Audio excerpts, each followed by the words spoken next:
All right, hello everyone, and welcome to This Explainer. Today we are bringing a massive burst of fun, bright, kawaii-style energy to something that, honestly, we all struggle with from time to time, our daily routines.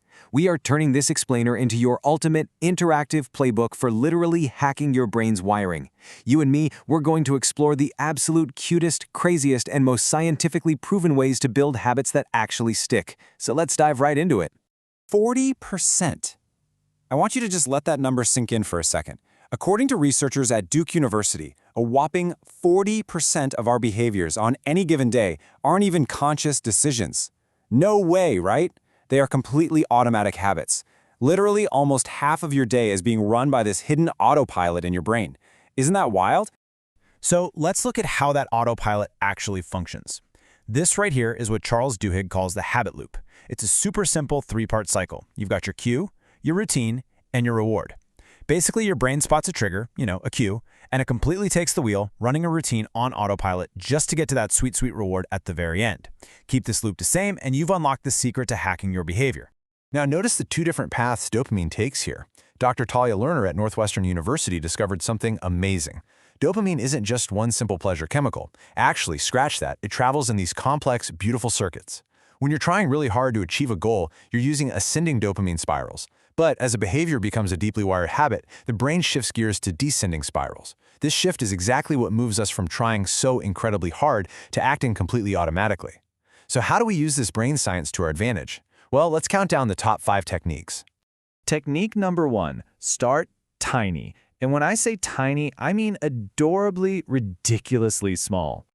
The absolutely crucial point here is how we build that tiny habit. Stanford behavior scientist B.J. Fogg gives us this beautifully simple ABC formula. Let's walk through it together. Step 1. Anchor. Find something you already do every single day without fail, like brushing your teeth. Step 2. Tiny behavior. Attach an action that takes less than 30 seconds, like flossing just one single tooth. Step 3. Celebration. And honestly, this is the most important part. Yes, you literally have to celebrate. Do a cute little fist pump, smile at yourself in the mirror, or literally say yes out loud. Why? Because that instant positive emotion gives your brain a deliberate dopamine hit. You are manually wiring that new habit right into your brain's hardware. As James Clear beautifully puts it, at first, your goal isn't the result. Your goal is just proving you can show up. But wait, how long do we actually have to do this? 66 days! Stop the presses, guys, because this is a crazy fact drop. Forget that old myth that it takes 21 days to form a habit. A famous study from University College London tracked adults building new routines, and they found it takes a median of exactly 66 days for a new behavior to become a totally automatic habit. So strap in, because consistency is for sure your best friend. Let's move right along to technique number 2, habit stacking. This is where we actively trick our brains.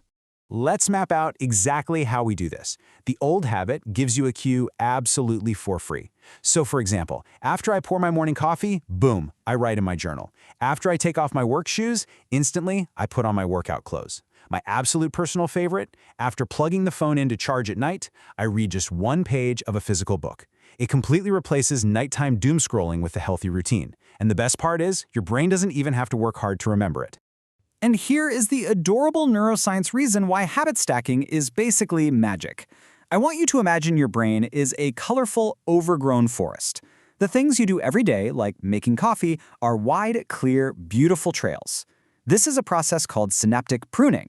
Trying to start a brand new habit from scratch is kind of like hacking through thick underbrush with a machete. It's exhausting. But habit stacking? You're just happily riding along that nice, wide trail your brain has already built. Okay. Technique number 3, identity shift. If we want habits to stick, we have to change how we see ourselves from the inside out. Let me ask you this directly. Want to become strong? Notice how I didn't ask if you wanted to lose 10 pounds or lift a certain weight. The secret sauce to true habit formation is shifting your mindset completely away from getting a temporary result and shifting it entirely toward changing your core identity. Author James Clear lays this strategy out perfectly for us. Instead of this stressful goal of getting fit, you just become the type of person who never misses a Monday workout. Instead of forcing yourself to read a book, you adopt the identity of a reader, even if it's literally just one paragraph a day. Instead of trying to make friends, you become the person who texts one buddy every Saturday. These small, cute, repeated wins eventually build a whole new you. Moving right along to technique number 4, keystone behaviors. This is the ultimate domino effect life hack. Just look at this incredible chain reaction. Research shows that just making your bed in the morning naturally increases your productivity all day long. Getting a little bit of exercise automatically makes you eat better and sleep better without even trying. And fixing your sleep schedule, that is the ultimate keystone habit that improves absolutely everything. You just tip over that one tiny domino, and the rest of your day falls perfectly into place. And finally, we arrive at technique number 5, environment design. Let's be honest, motivation is totally unreliable, so we need a new approach here. Dr. Gareth Dutton from the University of Alabama brilliantly highlights how we can design our physical spaces to make good habits easy and bad habits really hard. So why do our brains love doom scrolling but absolutely hate the gym? It's friction. If you want to walk in the morning, reduce the friction by putting your brightly colored walking shoes right by the door. If you want to stop staring at a screen, add friction by plugging your phone in a totally different room. We literally just have to make the good choice the absolute easiest choice. So, there you have it. We've covered the brain loop, tiny habits, habit stacking, identity shifts, keystone behaviors, and environment design. Now, I have a question for you to take away from this explainer.